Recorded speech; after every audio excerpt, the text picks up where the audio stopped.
तक के सर्वश्रेष्ठ मकबरों में से एक है।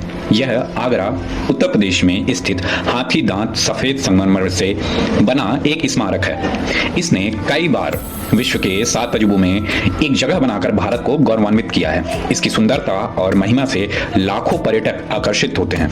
ताजमहल इतिहास की अपनी प्रेरणा और निर्माण के पीछे अपनी एक दिलचस्प कहानी छुपाए हुए है।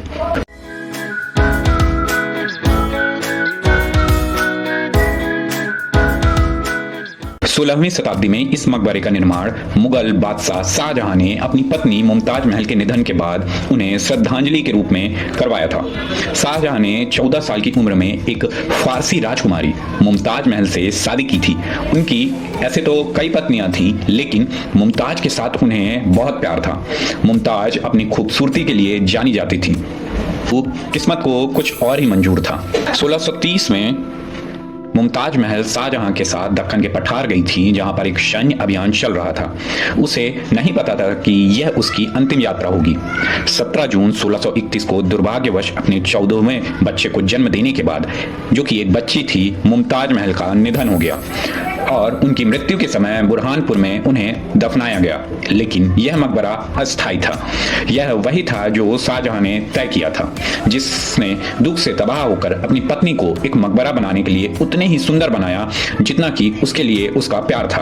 उन्होंने इस कार्य में 22 साल लगा दिए और आंशिक रूप से मुगलों के खजाने को बर्बाद कर दिया। लेकिन मामला उनकी उम्मीदों पर निर्भर था। तब जाकर यह ताजमहल का जन्म हुआ था। अब जानते हैं ताजमहल के इतिहास के बारे में। शाहजहां की अंतिम इच्छा थी कि उनके असीम प्रेम के एक सार के रूप में एक महल बनाया जाए। यह वही साल था जब शाहजहां ने अपनी प्यारी पत्नी के लिए स्मारक का निर्माण शुरू किया था। तब आर्किटेक्ट का चुनाव करना जरूरी था। यह सुनिश्चित करने के लिए कि कोई गलती ना हो जाए, शाहजहां ने एक नहीं बल्कि 9 निर्माणकर्ताओं को लिया, जिन्होंने साथ काम किया। इतिहास ने स्मारक के निर्माणकर्ताओं के बारे में अधिक जानकारी नहीं छोड़ी है, लेकिन उस्ताद अहमद लाहौरी संभवतः मुख्य वास्तुकार हैं, जो शाहजहां के साथ नियमित संपर्क में थे और उनकी इच्छाओं को समझते थे। उस्ताद अहमद लाहौरी थे जो फारसी मूल के भारतीय थे, जिन्हें बाद में दिल्ली में लाल किले को डिजाइन करने का श्रेय दिया गया। निर्माण 1632 के आसपास शुरू हुआ और अगले 2 दशकों तक जारी रहा। भारत, फारस, यूरोप और ऑटोमन साम्राज्य के लगभग 1000 से अधिक हाथियों के साथ 20,000 से ज्यादा या अधिक श्रमिकों को ताजमहल का समाधि परिषद बनाने के लिए लाया गया था। यदि हम ताजमहल के डिजाइन और निर्माण की बात करें तो मुमताज महल के सम्मान में ताजमहल का नाम रखा गया। मकबरे का निर्माण सफेद संगमरमर की जाली से किया गया था, जिसमें कीमती पत्थरों को पिएट्रा ड्यूरा के रूप में जाना जाता है। इसका केंद्रीय गुंबद 240 फीट की ऊंचाई तक पहुंचता है और चारों कोनों पर खड़े मीनारों से घिरा हुआ है। मकबरे में धनुषाकार प्रवेश द्वार पर कुरान से कुछ छंद सुलेख में अंकित किए गए थे। मकबरे के अंदर एक अष्टकोटीय संगमरमर का कक्ष नक्काशी और कीमती पत्थरों से सुसज्जित है, जो मुमताज महल की नकली कब्र है। उसके वास्तविक अवशेषों वाली असली कब्र बगीचे के स्तर पर नीचे रखी गई है। शाहजहां का इरादा था कि ताजमहल से यमुना नदी के पार एक दूसरा भव्य मकबरा बनाया जाए, जहां मरने पर उसके अपने अवशेष दफन हो जाएं। 2 संरचनाएं को एक पुल से जोड़ा जाना था। वास्तव में औरंगजेब ने 1658 में अपने बीमार पिता को गिरफ्तार कर लिया और खुद को सत्ता में ले लिया। शाहजहां ने अपने जीवन में अंतिम वर्ष आगरा के किले में घर की गिरफ्तारी के दौरान गुजारे हैं। जब वह 1666 में मर गया तो उसे उसके बगल में दफनाया गया।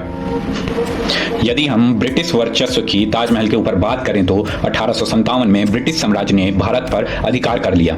यह देश में एक भारतीय विद्रोह का परिणाम था, जिसे उपनिवेशवादी द्वारा कम किया गया था।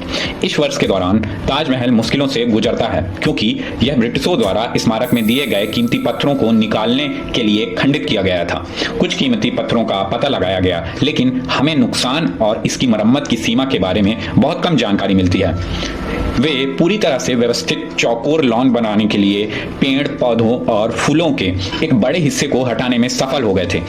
एक तथाकथित फ्रेंच गार्डन यदि परिणाम शानदार है, तो यह भी परियोजना के उत्पत्ति के अनुरूप नहीं है। इसके अलावा ब्रिटिश राज्य के अंत में भारतीयों ने मूल उद्यान को फिर से बनाया नहीं था, लेकिन केवल लॉन संरक्षित किया था, जिसे आज भी देखा जा सकता है। अब यदि हम 20वीं शताब्दी के युद्ध के बारे में बात करें तो प्रत्येक देश इस महान देश पर हमला करना चाहता था जो ताजमहल को एक विशेषाधिकार प्राप्त लक्ष्य बनाता है। वे देश को प्रतीकात्मक रूप से घायल करने के लिए, इस स्मारक को नष्ट करने के लिए तैयार थे। यही कारण है कि 20वीं शताब्दी के दौरान इसे बार बार कवर किया गया था। पहली बार 1942 में ताजमहल के साथ मचान लगाई गई थी। विचार यह था कि हवाई दृश्य से इसे छिपाने के लिए गुंबद के चारों ओर लकड़ी की सुरक्षा की जाए ताकि इसे हमला करने का आसान लक्ष्य न बनाया जा सके। उस समय ताजमहल का दुश्मन लुफ्टवाफे विमान था। युद्ध की समाप्ति से पहले जापान ने ताजमहल को भी निशाना बनाने की कोशिश की थी। भारत पाकिस्तान युद्ध के दौरान 1965 और 1971 के बीच अभी भी उनका इस्तेमाल किया गया था। 2001 में इन दोनों पड़ोसी देशों के बीच एक और संकट खड़ा हो गया। ताजमहल की सुरक्षा को और मजबूत किया गया और इसे हमला करने से रोकने के लिए इसे बड़े खासी कैनवस के साथ कवर करने का निर्णय लिया गया। और यदि आज के ताजमहल की बात किया जाए तो आज एक वर्ष में लगभग 30 लाख लोग ताजमहल देखने आते हैं। आसपास के कारखानों और ऑटोमोबाइल से वायु प्रदूषण मकबरे के चमकदार सफेद संगमरमर के अग्रभाग के लिए एक सतत खतरा बन गया है और सन 1998 में भारत के सर्वोच्च न्यायालय ने इमारत को बिगड़ने से बचाने के लिए कई प्रदूषण विरोधी उपायों का आदेश दिया था। कुछ कारखानों के बंद कर दिया गया जबकि वाहनों के आवागमन को परिसर के तत्काल आसपास से प्रतिबंधित कर दिया गया था। जाते जाते एक और चीज बता सकते हैं कि ताजमहल पर एक विवाद चल रहा है जो कि अभी भी सुलझा नहीं है।